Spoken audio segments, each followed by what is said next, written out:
I'm Zoe. 3 weeks ago, I walked into my brother's promotion party with a small gift box and a forced smile. But I walked out with the taste of blood in my mouth, strands of hair on the floor, and my dignity trampled in front of nearly 60 people. My father landed a straight punch to my face and dragged me out of the ballroom. My mother stood there laughing as if she were watching a show while my brother clapped and said, "You deserved that." No one moved. I stood pressed into a corner against the glossy wood-paneled wall, clutching my handbag as if it could shield me from every gaze. The West Hill Hotel's ballroom glittered with crystal chandeliers, thick red carpet, and the scent of wine mixed with jazz music. It was the kind of place my parents adored, but it had never belonged to me. Today, everyone was there to celebrate my brother, Ethan, the family's pride, a decorated officer. And me, I was just Zoe the daughter they rarely mentioned, except when they needed a punchline. I told myself I came because it was the right thing to do. Even though they had never shown up for any important event in my life, I still had to be there for family. At least that's what I thought while I was still outside the door. I spotted my mother moving from guest to guest, pearls glinting on her neck, her well-rehearsed smile in place. My father stood at the bar, drink in hand, surrounded by a few of Ethan's colleagues. Ethan was in the center of the room, soaking up praise like it was the air he needed to breathe. A woman whose name I barely remembered passed by, tilting her head, saying, "It's nice you came."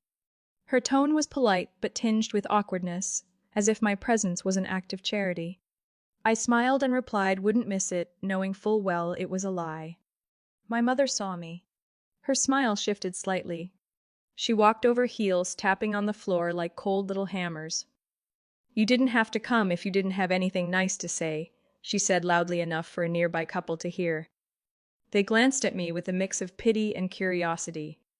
"Just being here counts as commentary," I replied softly, but her eyes darkened instantly. Before I could turn away, Ethan appeared, whiskey in hand, his uniform crisp metals gleaming under the lights.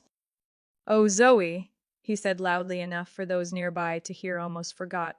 "What is it you do? Graphic design cute." I felt my hands tremble, but kept my tone calm. At least my work doesn't need a cheerleading squad to feel valuable. Ethan's smile faltered for a second. But before I could savor it, my father's shadow loomed over us. His eyes were bloodshot, his jaw clenched. "What did you just say?" His voice was low, cold, and it made my stomach tighten. I didn't even have time to answer before his hand swung. The sound of his fist hitting my face echoed through the ballroom, drowning out the music. Conversation stopped. I staggered, stunned, as he grabbed my hair and yanked me backward. My scalp burned, my vision blurred, and my body was dragged across the polished wood floor. I clearly heard the collective gasp from the crowd, a heavy silence. Then, cutting through it, came my mother's laugh, sharp, high, and full of delight. Ethan stood next to her, clapping 3 deliberate times, adding coldly, "You deserve it." The large doors shut behind us, the hotel hallway colder and quieter, but no safer. My father let go of me just outside, making me stumble and catch myself on the wall. My lip was split, blood dripping onto the blue dress I had saved for months to buy. My scalp throbbed where his hand had been. I didn't look back. I couldn't. I walked straight ahead, each step heavy as lead. By the time I reached the parking lot, my hands shook so badly I could barely open my purse for the keys. When the car door slammed shut, that sound seemed to block out my mother's laugh and my brother's clapping. I looked into the rearview mirror. The woman staring back, swollen lip, tangled hair, tear-reddened eyes, looked both unfamiliar and pitiful. I wiped the blood from my chin and whispered, "Tonight isn't just a party. This is the start of a war." I gripped the steering wheel tightly, started the car. The highway home was empty, but in my head everything was rushing. My father's face, my mother's laugh, Ethan's smirk, over and over. I drove back to my small apartment on the outskirts of Maplewood, rows of low houses sliding quietly past the window. When the streetlights cast shadows across the steering wheel, I realized my hands were clenched so tightly my knuckles were white. The worst pain wasn't from the cut on my lip. It was the chilling familiarity, as if I had stepped back into a chapter of my life I thought I'd long since closed. For 28 years, I had always been the other child in the family. The day I was born, my mother joked to the nurse that she hoped I wouldn't fall short of my brother, as if that was the only standard I needed to meet. That remark followed me through my childhood, repeated at countless dinners, gatherings, Christmases, only the comparisons changed. Ethan, 4 years older, was praised as a born warrior, the one who upholds the family's honor. Ever since he joined the military, even his smallest achievements were celebrated as monumental. And me, whenever I earned a scholarship or completed a major project, I got a half smile or a comment like, well, that's nice, but always led to an example about Ethan. When I was 16, I won first place in a statewide poster design contest. I proudly showed my certificate to my father, but he barely glanced at it before saying, if only you spent your time on something more practical like Ethan. The next day, the certificate vanished from my desk. I searched for years before learning my mother had packed it away in a box of old things in the basement, alongside items no one cared about anymore. That same year, I first experienced what family violence really meant. One night, after talking back when my father yelled at me, I was shoved hard against the hallway wall. My head hit their wedding photo frame, shattering the glass. I vividly remember my mother's expression, not shock or concern, but a flicker of enjoyment, as if she were watching a dramatic scene. Later she told me, "Don't make a big deal of it. Ethan wouldn't want to hear about this." In the years that followed, I learned to stay silent to hide the times I was scolded or belittled. Every holiday gathering, I sat at the kids' table even as an adult. Ethan sat at the main table between my parents, basking in praise. Many times as I quietly cleared plates, I overheard them joking about the failed artist's daughter, as if I wasn't even there. I once believed that was my fate, to be the backdrop for the star of the family.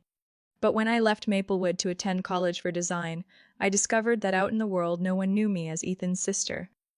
I was judged by my work, my ideas. It was the rare time I felt respected. Yet every time I came home, the cycle repeated. They asked about Ethan, first telling stories of what he'd done, won, or who he'd met, then turned to me with a half-hearted, "Your work's still going okay." If I said anything they didn't like, the air grew heavy, ending with one of my mother's cutting remarks or my father's derisive laugh. Worse, Ethan didn't just enjoy the favoritism, he fueled it. I once overheard him telling friends, "Zoe will never be strong enough to leave mom and dad's grip." I walked past pretending not to care, but inside my chest felt crushed. Those memories came flooding back as I shut off my car in the garage. I sat there for a few minutes, listening to the ticking of the cooling engine. What happened at the West Hill Hotel tonight was only the tip of the iceberg, a truth that had been simmering for years. They had never seen me as an equal, and they knew I had no one to defend me if I fought back. I walked into my apartment, turned on the kitchen light. The warm glow fell across the white wall, where a few of my own paintings hung. Not a glamorous gallery, but they were pieces I had created with my own hands. No parents, no Ethan. I touched the frame, reminding myself, I'm no longer that 16-year-old shoved into a wall. I knew that if I acted on anger alone, I wouldn't get far. I needed clarity. But I also understood something else. Tonight had severed the last thread keeping me in endure mode. They wanted me to believe I was weak, dependent, and would stay silent. I stood in the bathroom, staring at myself under the harsh white light. My left cheek had turned a deep purple, my lip was swollen, and a few strands of hair had been yanked hard enough to redden my scalp. I knew these injuries would fade quickly, but if I didn't capture them now, they would disappear just like before, and then everything would be denied as if it had never happened. I grabbed my phone and turned on the camera. At first my hands shook so badly the images came out blurry. I took a deep breath, tightened my grip on the phone, then photographed every angle, my face, the scratch on my shoulder, and the patch of scalp where my hair had been pulled. I recorded several short videos stating the time, location, and describing exactly what happened at the West Hill Hotel. My voice was raspy, but each word was clear. When I finished, I set the phone down and leaned against the wall. The question kept looping in my head, what will I do with all of this? I already knew the answer.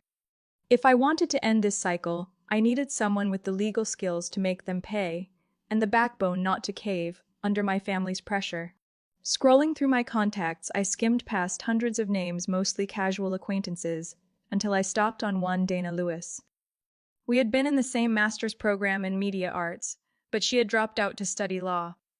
Back when we were both in Austin, I had helped Dana through a financial crisis, lending her books, buying her meals, even covering part of her rent when she lost her job suddenly. She had hugged me then and said, "You saved me, Zoe." I won't forget. Now, Dana was a well-known attorney specializing in domestic abuse and property disputes. I never thought I'd use our connection like this, but things had changed. I dialed her number. The phone rang 3 times before a groggy, husky voice answered. "Zoe, you're calling in the middle of the night. What's going on?" I tried to keep my voice steady, but it cracked anyway. "Dana, I need you. Right now. No one else can help." A brief silence. Then her tone sharpened. "Tell me." I told her everything from the moment I walked into the hall, the confrontation with my mother and Ethan, to my father punching me and dragging me outside. I didn't leave out a single detail, not my mother's laugh, nor Ethan's applause. I heard Dana sigh on the other end. "Do you have proof I took photos and videos?" I said. 9 a.m. Tomorrow, my office in Austin. We'll go step by step. I promise, Zoe, this time they won't be able to deny it. After hanging up, I knew I needed someone else, not a lawyer, but someone who could protect me and gather details the court or police might overlook. That someone was Rick Morgan, the landlord of my apartment building. Rick was in his early 60s, a former Dallas police investigator.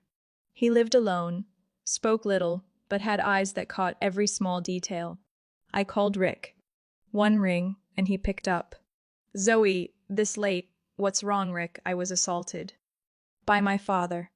At the West Hill Hotel. Tonight."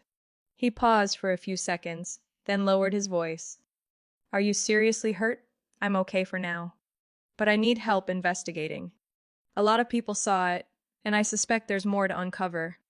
Rick's reply was short. "Email me everything you just told me, plus the photos and videos. I'll start immediately.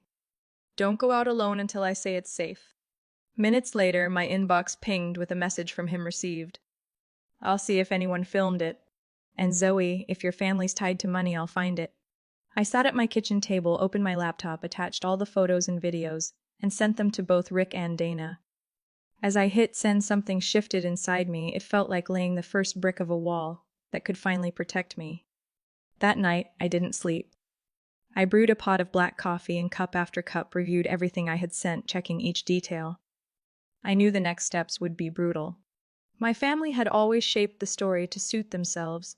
The fact that I now held evidence would make them see me as a threat.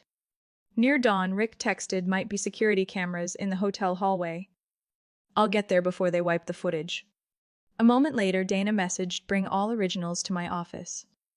We'll go to the hospital to document your injuries. Don't let anyone talk you into letting this go." I turned off the screen and leaned back. A pale light seeped through the window, signaling morning. I realized I was ready not to apologize or explain, but to start a fight I knew, once begun, would leave no way back.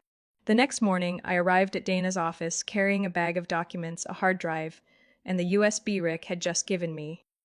The air in Austin was crisp, the thin golden sunlight just enough to hint that winter was approaching. When I stepped inside, Dana was already seated behind her desk, her laptop open beside a thick stack of files. "Sit down," she said, her eyes sharp. "Rick sent me some things. But before you look, I need you to be prepared." My heartbeat quickened.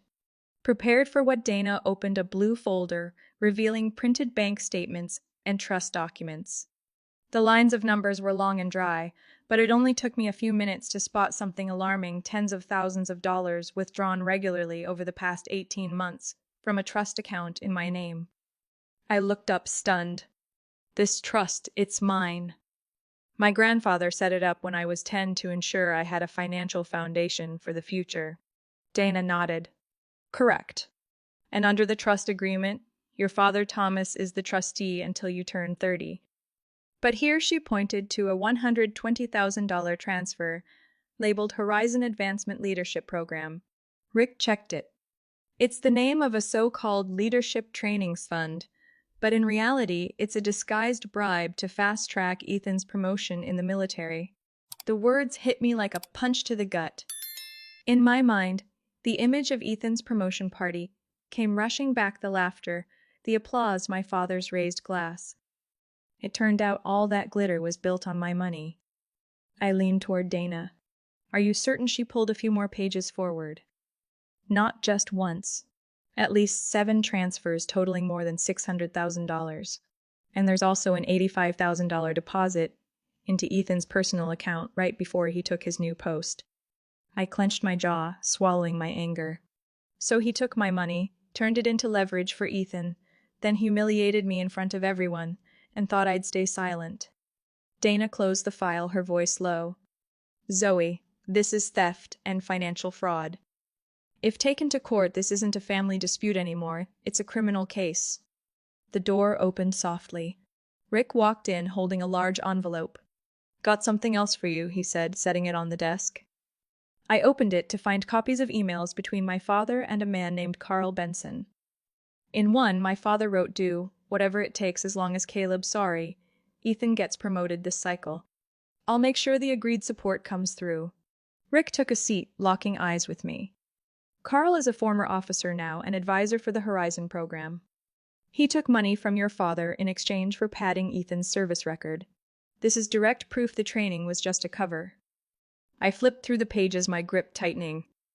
So every achievement he bragged about was bought with my money. Rick nodded. And not only that, part of the funds were laundered through 2 shell companies in Florida. I'm investigating who owns them. I leaned back, feeling both sick and strangely alert.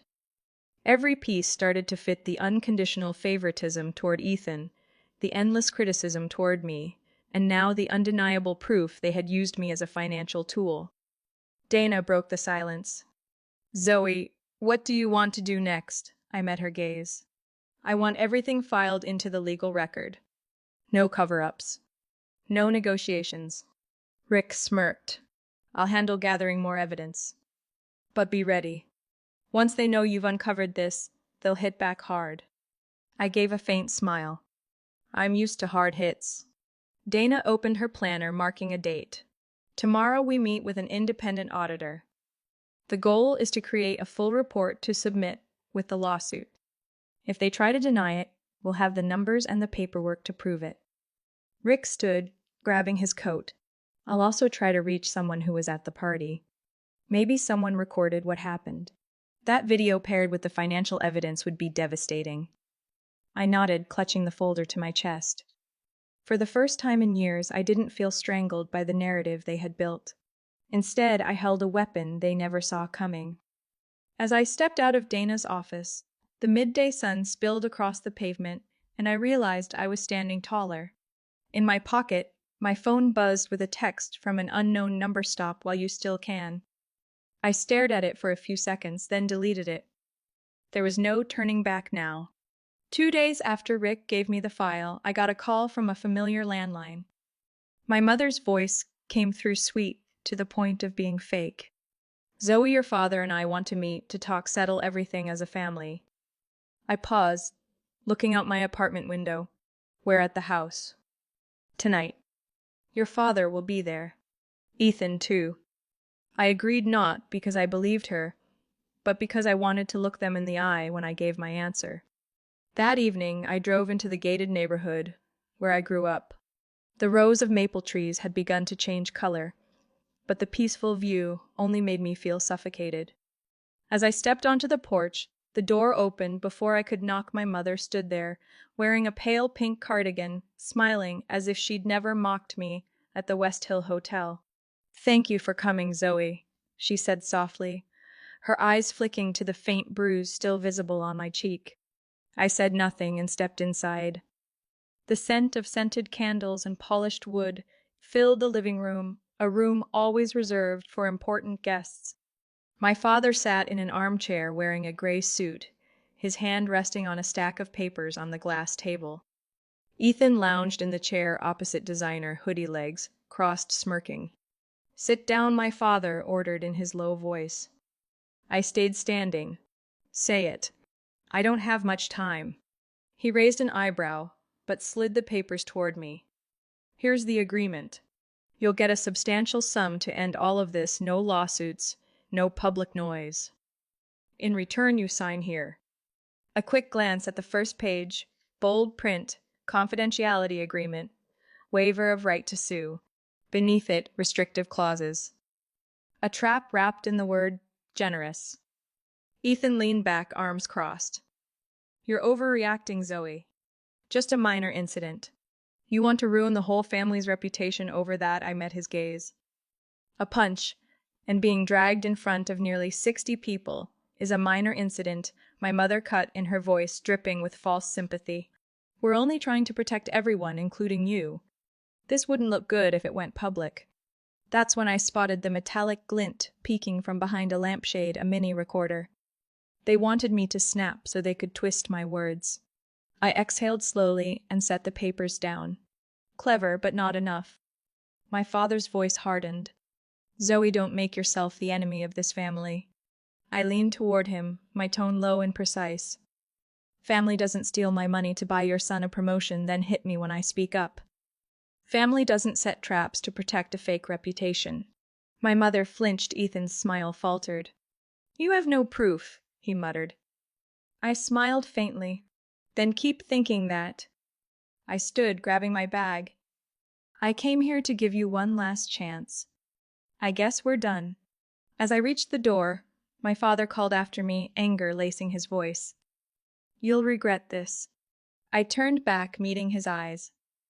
No. But you will. The door closed behind me, shutting out the scent of candles and pretense. I walked down the steps, the evening wind slipping under my collar. My phone buzzed in my bag. Rick's text got a copy of the emails between Thomas and Carl. Clear bribery deal. Need to meet ASAP. I pressed my lips together and quickened my pace toward the car. In my mind, I pictured my parents and Ethan sitting there, convinced they'd regained control, unaware the rules of the game had just changed. That night, I sat in the corner of a 24/7 cafe in South Austin, sipping a bitter espresso to keep myself awake.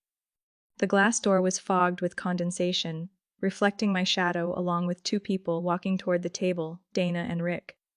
Dana arrived first, still in a dark, neatly pressed suit, but her eyes held a decisive glint.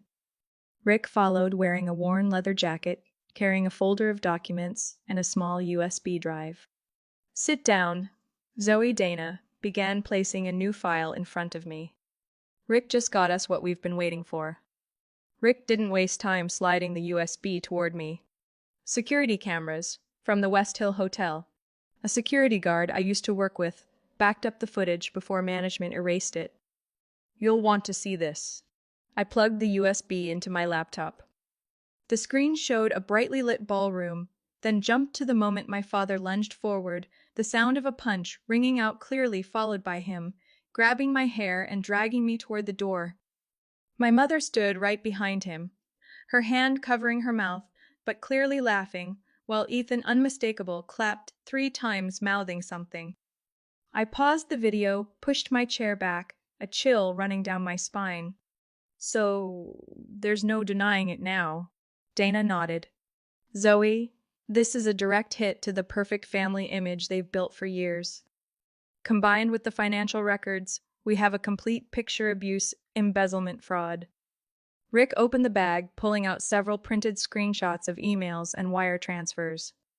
I've traced withdrawals from your trust fund to 3 shell companies. All of them lead to the same intermediary account belonging to a man named Carl Benson, who is paid to secure Ethan's promotion. I ran my hand along the edge of the file, feeling like I was holding the key to a door they had locked me out of for so long. So, how do we do this? Dana leaned forward, lowering her voice. The plan has 3 steps. 1, file both civil and criminal suits, while simultaneously sending a complaint to the Financial Crimes Unit. 2, leak the original video to a journalist I trust, someone who has investigated major corruption cases in Austin. 3, when the article runs, we release the entire set of evidence on public platforms, making sure they can't control the narrative. Rick added, I'll handle security for you. Once the footage is out, they'll try to reach you, maybe even threaten you. You need to be ready and keep in touch with me at all times. I leaned back, looking at them both. What if they counterattack by editing the footage framing me? Dana replied immediately. We'll move first. I'll attach the original time-stamped, digitally certified copy to the court filing.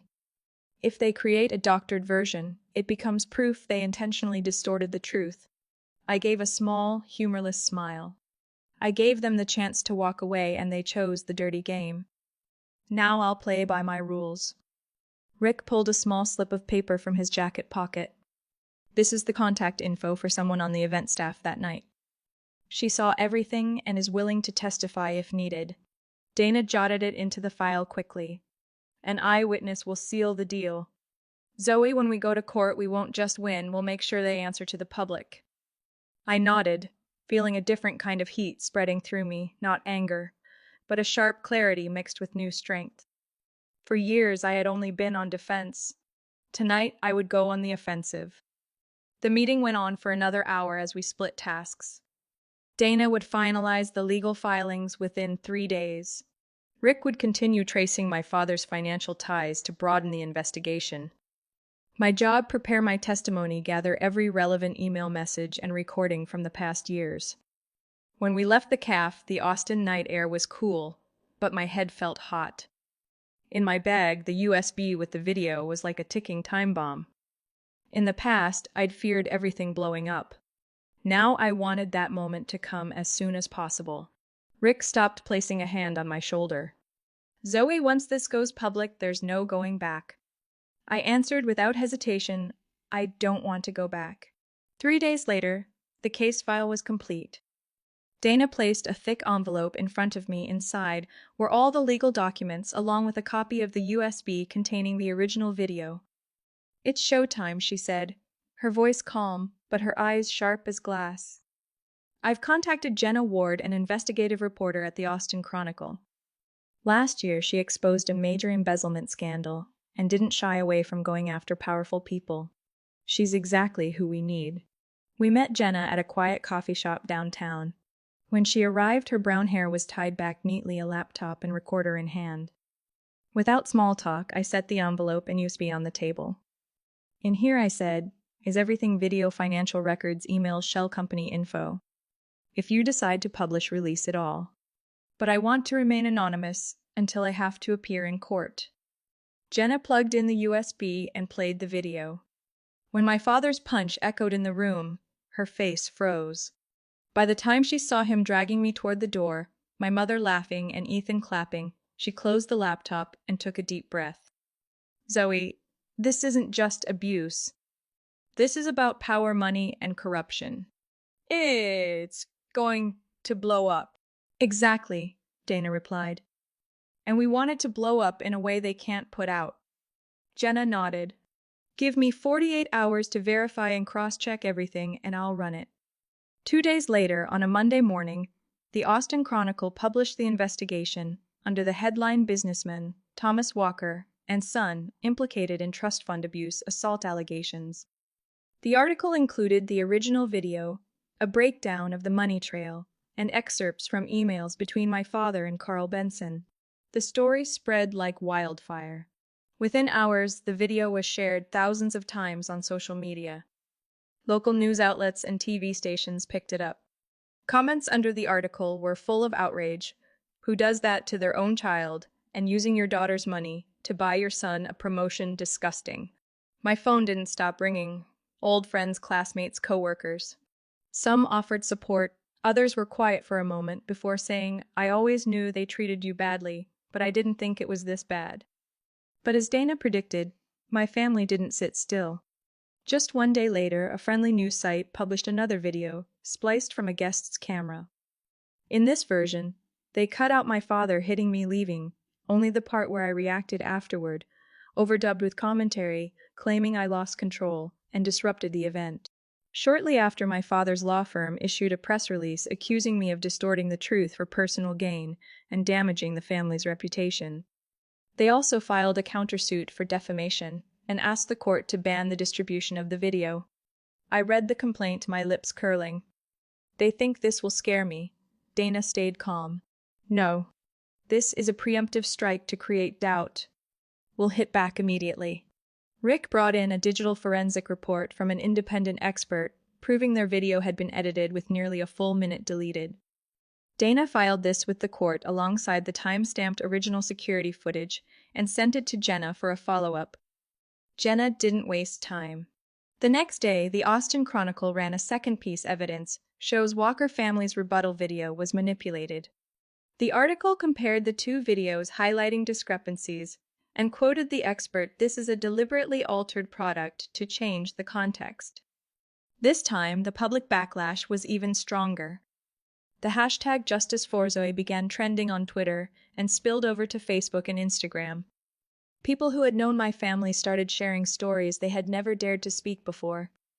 That night, I sat alone in my living room, my laptop screen glowing with headlines and comment threads.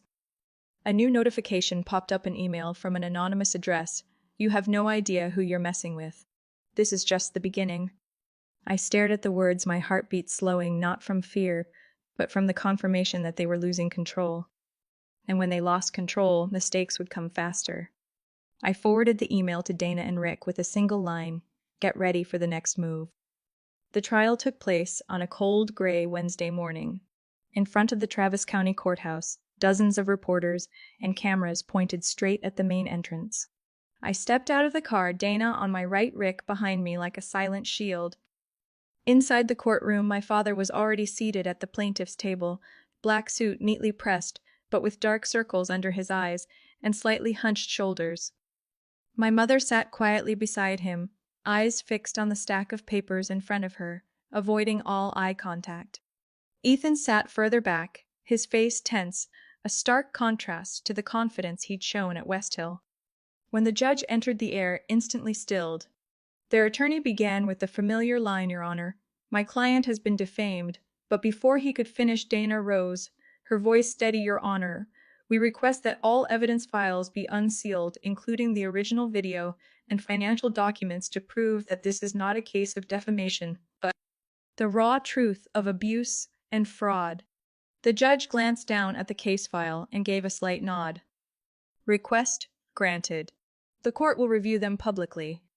Rick stood, walked to the witness stand, and presented the judge with a certified copy of the USB drive along with a technical report. When the video played on the large screen, murmurs rippled through the gallery. My father's punch landed with a loud thud, the scene of him dragging me away, my mother laughing, Ethan clapping, no frames missing. Next, Dana laid out the money trail, each withdrawal from my trust fund funneled through shell companies into Carl Benson's account, and finally into a training package that helped Ethan secure a promotion. Bank statements and internal emails made the scheme undeniable. The judge looked directly at my father. "Mr. Thomas Walker, this evidence demonstrates serious violations of both the law and ethics. The court will refer this case to the Criminal Investigation Unit." Their lawyer tried to interject, but his objections sounded weak. Ethan stared down at the floor. My mother still refused to lift her gaze. When the hearing ended, I stepped onto the courthouse steps. Reporters crowded forward with microphones. I stopped, speaking clearly without a tremor. "I've been called the problem of this family for years.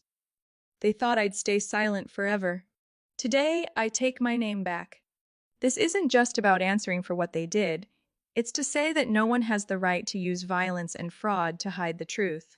This is my freedom." That quote appeared in afternoon news headlines. Within a week, my father's construction company lost 2 major city contracts due to ethical concerns. The board of directors pressured him to resign as CEO. Ethan issued a press release announcing his departure from the military for personal reasons, but everyone knew it was a direct consequence of the scandal. Rick forwarded me an internal company email from a source inside my father's firm. "It's time to clean house. Everyone's talking about the video." I didn't feel triumphant, like I'd won some battle. What I felt was more like a release, as if I'd set down a boulder that had been crushing my chest for years. I no longer needed their validation, and I had no desire to return to any role in the story they'd scripted. That evening, I sat alone in my apartment, warm yellow light falling over an unfinished painting on the easel. I picked up my brush and filled in a stretch of deep ocean blue. Each stroke seemed to erase a little more of the old fear. My phone buzzed Dana's message. "Zoe, congratulations. And proud of you." I smiled and replied thank you. We did the right thing. Then I set my phone down and looked out the window. Outside the city buzzed as always, but for the first time in years, I felt true quiet inside. Not because every wound had healed, but because I knew no one controlled me anymore. They thought this was revenge. But to me, it was a declaration that I had stepped out of their shadow and would never go back. Zoe's story is proof that silence is not always the safest choice. Sometimes it only prolongs injustice. From being abused and financially exploited by her own family, she rose up, gathered evidence, worked with her lawyer, and exposed the truth to the public. In real life, there will always be relationships that seem impossible to cut off, but are actually chains that bind you. Like Zoe, when you are brave enough to let go, you not only reclaim justice, but also find true freedom. What do you think about Zoe's journey to reclaim justice and freedom? If it were you, would you choose silence or confrontation? Share your thoughts in the comments below. And don't forget to follow the channel for more heartfelt family stories.